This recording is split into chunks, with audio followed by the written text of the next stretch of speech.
So I think our moderators in the beginning alluded to some people being here for the first time. This is my first time visit ever to Poland, and obviously my first time ever visit to Warsaw. What a wonderful city and what a wonderful place to be in. I just want to quickly follow up with you, Colin, because in a way that I could look, if I took on a very negative lens, you've sort of told the classic story of how we are very, very good at being an accelerator for the rest of the world, right? How we are continuously able to educate incredibly talented people from a science community, and as soon as they get to something interesting, they leave. And obviously because they leave also because they're passionate people. They want to go somewhere where they can explore and they can exploit what they're incredibly good at, and they can earn a fortune, right? What I'm going to tell you today is going to be, I'm going to start by being a little bit sort of gloomy, but then there's going to be a little bit of a light at the end of the tunnel, perhaps. So the key fact is that generally in Europe, we are losing on the technological competition. If you look at all the reports that's coming out in AI, in quantum, and all those critical technologies that are out there, we used to sort of be competing. If you look into it now, we seem to not even being part of the competition. The main problem with that is not only that we're losing jobs and growth opportunities, but fundamentally also because if we are not competing, we cannot establish some kind of sovereignty within those areas, which in this case means that we are diminishing some of our interdependencies. And by doing so, we sort of have the right to say that we use our technologies in a particular way that are based on our democratic values. So the shift in the way that we talk about technology is that because, quite frankly, the main way that politicians talk about technology is in this way. We need technology development for our citizens so we can create jobs and growth and prosperity and tax income and blah, blah, blah. The whole thing works.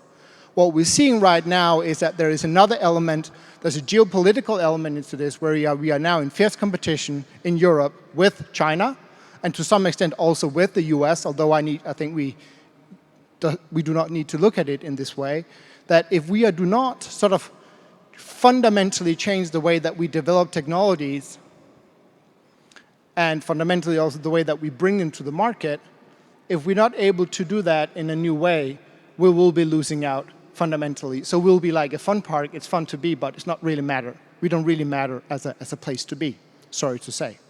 That was sort of the gloomy part, right? But also just to make for you, sort of the underline of what this whole conference is about and how we can connect innovation, technology to freedom. Because that is actually not something that is normally talked about, but is becoming more and more important. And I guess that's why you all are here in some sense. One of the main reasons that Europe is not part of the competition any longer is that I sometimes say there's two fundamental ways to compete. You can compete to win, and you can compete not to lose. Europe is incredibly good at competing not to lose.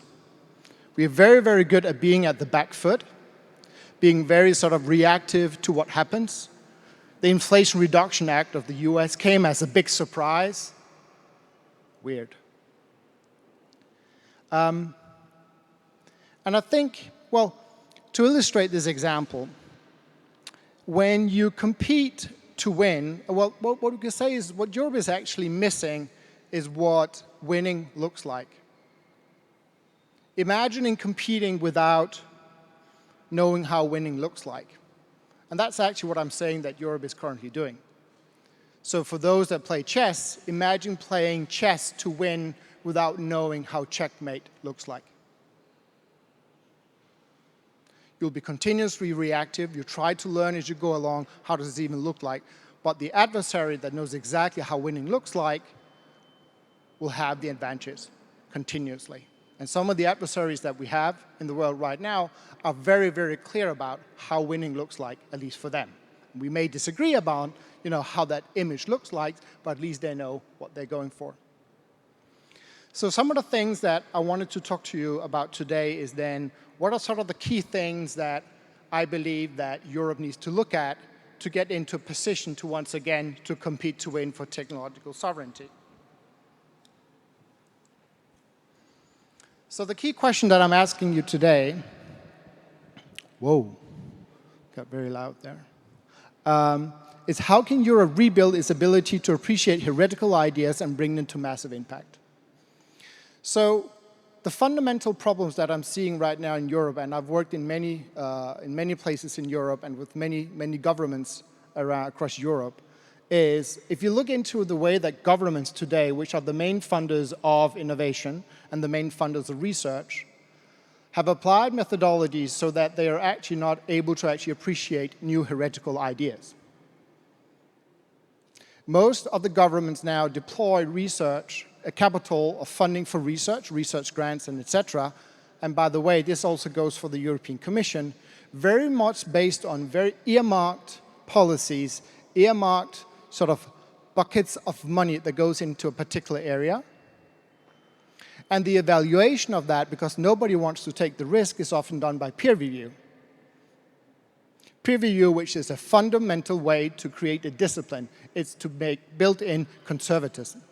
So we stand in a society that fundamentally acknowledges that a lot of the new things, like what you've talked about in the AI field, for example, we now have a machine that is actually have a built-in methodology not to appreciate when something lies at the outskirts of a current scientific paradigm. Those people will most likely not be appreciated, and those people will most likely not get a grant. That's a fundamental problem. If we then look into the venture capital, especially in Europe, it's not even actually just Europe, it's also in the US. We have a venture capital that normally should invest into the best ideas that have become incredibly risk averse. They're fundamentally investing into things where they can invest little money to have a very high outcome. So the classic way where venture capital comes fundamentally from the organizational model and financial model of how you did whaling at Nantucket in the US, that whole way. That, by the way, when you talk about a carry in venture capital, it becomes that's the oil that you were allowed to carry from the ship away after a risky tour. Historical thing for the historian. So a lot of European venture capital today have decided to invest in something that makes financially very, very good returns, but doesn't really matter. A lot of the software as a service companies that are out there doesn't matter at all. You could delete them from the earth, and life would go on, and you'll be just as happy as you were afterwards. It doesn't matter. But there's an enormous amount of incredibly talented people and a lot of capital that goes exactly into this whole area. And by the way, there's going to be a lot of AI talent that's going to go into exactly financial mechanisms and updates and the way that you can do efficiencies that doesn't really matter. Because you have a financial system, especially in the early stage and mid-stage venture capital, that is now predominantly focused on software as a service. And then obviously health and biotech, but that's for different reasons. That's also a problem. So when we suddenly have a great idea, nobody really wants to fund it. And there might be researchers in this here who sit out there and say, when we had these great ideas, we had an invention, we went through the whole, we did not commit suicide from, having an invention to actually getting a patent, going through the technology transfer, and then actually asking for how can we get venture capital invested into this. They get to a point where they say, well, nobody really wants to invest into you because it takes more than, let's say, 3 years to actually get it to the market. That's a big, big problem in Europe that we simply need to solve. So what I wanted to do is just open up. So that was the gloomy part. So now I'm going to be more happy and say that there is a sort of light at the end of the tunnel of it all. I'm going to point to 2 things that I think that Europe should be inspired by, that I've worked with as well. And then the second thing is actually an ongoing thing that I'm also working on to realize. So the first part is then, how can sort of Europe reestablish this whole thing about how we can start appreciating heretical ideas? So, by the way, this might sound for you a very abstract, but the fundamental thing for any society of its survival is its ability to transform. And if you lose the ability to appreciate what lies outside of the current scientific paradigm, you will eventually lose, by the way.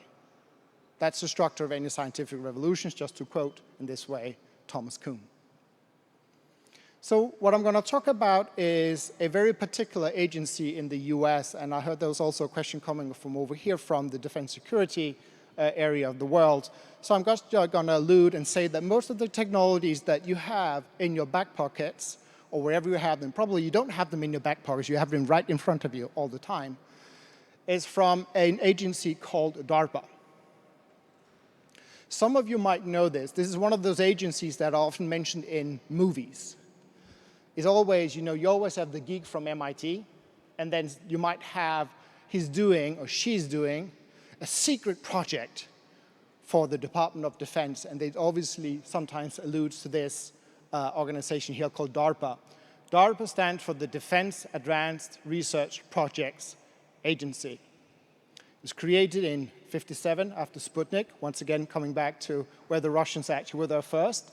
And that then prompted the US to create a new type of agency. And that new type of agency, it continues today to be the funder of heretical ideas. Because the way that they were created as what I call a pirate ship that's part of the Marine. The Marine woke up and said, if we are to continue being the Marine, the United States, and continue, we need something that is dramatically different from the way that we're doing things. And they created DARPA, and these are just some of the famous results that they've been part of investing into. GPS, stealth, Siri, internet, drones. And in 2013, DARPA invested into two small companies called CureVac and Moderna about something called mRNA, because the National Science Foundation and the National Institutes of Health thought that that was a little bit too science fictional. So that's when DARPA moved in. So what I'm saying here is that Europe needs more pirate ships. And as I stand here in Poland, I ask you the question because I do not know enough about Poland to say that, do you have a pirate ship? Is there within your organizations and within your government, are there those places where that in a very deliberate way have the right type of freedom to make those choices that are not based on conservatism, where there's no political earmarking, and can go into places where you would normally not go? To take my own country's example, where would that be? It would be if the Danish Innovation Fund, I'm on the board of that, and we do not do this because we are not a pirate ship, would say, let's start investing into desalination methodologies so that we can start competing with the Israelis. You heard about, the water problem? If I had $100 million today, I would start investing into water and desalination in our areas. Or nuclear, but nobody wants to touch it, simply because it lies outside of what one can do. What is quite interesting, I just want to mention this because you talk so much about Google. Who funded those two researchers inside Stanford that created Google? DARPA. And what was interesting was that DARPA saw that when the internet came, which was made for defense security, most emerging technologies comes with an inherent problem that needs to be solved to create widespread impact. And that's what you need to focus on to actually win. For the internet, the inherent problem that needed to be solved for widespread impact was search. I'm old enough to have been once searching on the internet when that problem was not yet solved by Google. But they solved it, and the funding, by the way, also came. Just saying it again, from DARPA, because they were able to fund these type of projects.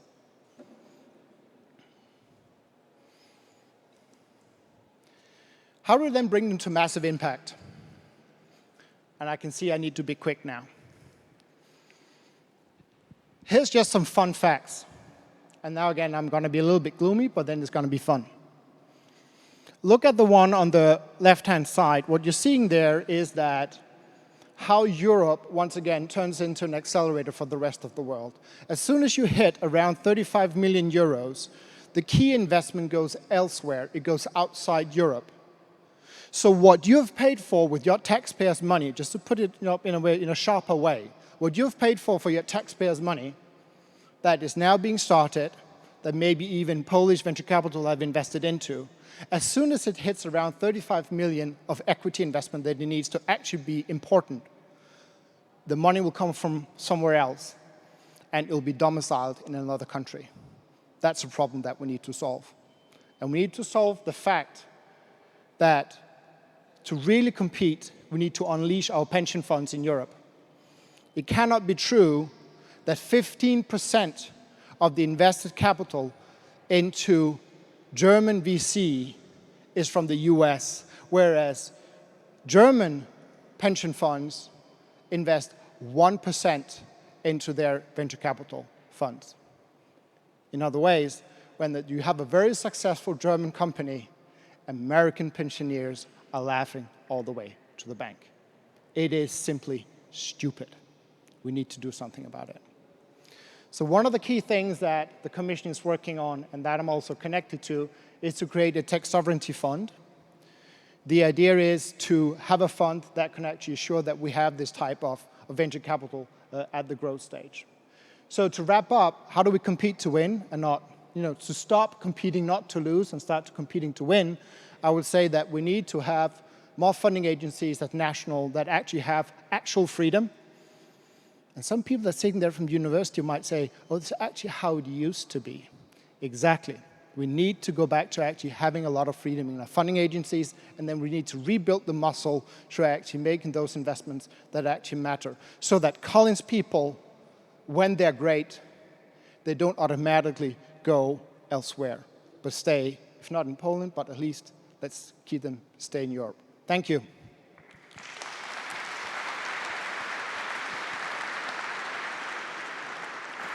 Keep it.